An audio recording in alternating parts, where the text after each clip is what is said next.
Hi, this is Morley, and this is the M-Wire. Well, folks, I'm going to talk about what's happening in Ukraine, but more importantly, I'm going to be talking about what's happening in Kazakhstan. And we are talking about a full-blown revolution that is currently in progress right now. The picture you're looking at right now is apparently a picture of the mayor's office in Alstoy being obviously set on fire by protesters. These protests are absolutely spiraling wildly out of control, and we're not talking about a couple of hundred people here. We're talking about a couple of 100,000 people here that are protesting. Now, apparently what started these protests to begin with are rising gas prices. I think the price of gas in Kazakhstan went up dramatically, and the people just kind of snapped and said we had enough. They have a very corrupt government. The current leader was basically appointed by the previous leader a few years ago. So that means that there was no real election. He wasn't elected. He was just appointed. So that essentially spells a dictatorship, if you will. And now Putin has sent in quote-unquote peacekeepers, aka the military, to try and get things under control here. Now, these protests have gotten absolutely crazy in the sense that people have died during these, so this is considered a bloody revolution thus far. The people of Kazakhstan have just had quite enough with the corrupt government, and basically they've taken to the streets and they're protesting. They almost took over the airport in Kazakhstan. They definitely destroyed it, if you will. They were threatening to light it on fire. I'm not sure exactly what quelled that situation, but these people are obviously unhappy about the quality of life there. They've had enough, and they are essentially saying, we're not going to take it anymore. So now Putin is essentially fighting an internal war in this province of the former Soviet Union, if you will, and now he has to get this under control, while, of course, he still has, 100 to 200,000 troops on Ukraine's border. Now, the proverbial rhetoric as to what's been happening with Ukraine has been ratcheted up because the deputy foreign minister, Rabakov, from Russia has warned the U.S. of economic sanctions.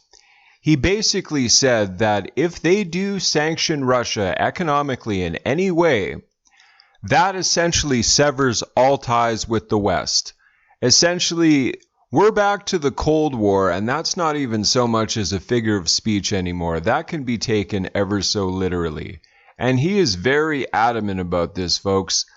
If Russia invades Ukraine and sanctions start happening, that's it. Like, there's no more diplomatic relations with Russia, period. So if that happens, basically, Vladimir Putin and the Russian Federation will essentially tune out the West and what they want from Russia, and they will do their own thing at their own accord without any care of opinion of what anyone thinks of their actions. Now, I was looking online as to what the apparent DEFCON level is. Now, I know we don't actually know what it is. Only high-ranking officials of the military would probably know what it is. So people put out essentially what they think it is. Now, take this with a grain of salt. But I saw that the DEFCON level, what people think it is 2, which means we are pretty much on the brink of nuclear war.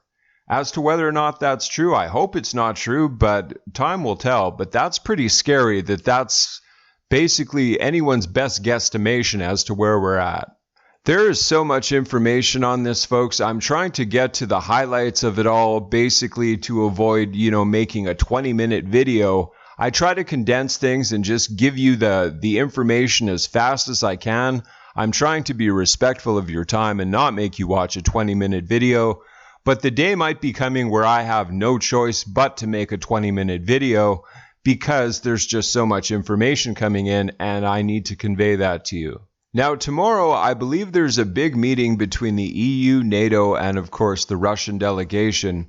And if nothing comes of this meeting, basically what Russia wants out of this meeting is that they want formal guarantees that there will be no sanctions against Russia, and that the Ukraine will not be allowed to join NATO today, tomorrow, next week, next year, or next decade. If that does not transpire, I think that Russia is basically going to do something very drastic. I just have that feeling. I don't know why I have that feeling, but I do. Time will tell as to whether or not that holds any water, but things are ratcheting up very quickly in Russia on a number of fronts. It is getting absolutely crazy there.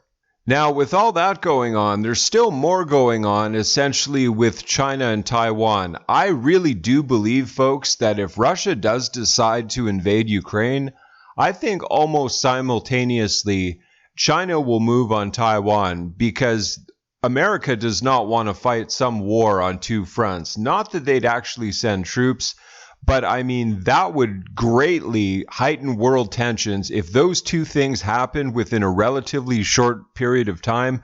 Think about that, folks. That would be disastrous for everybody, I think. I hate to say it, but that's just my honest opinion.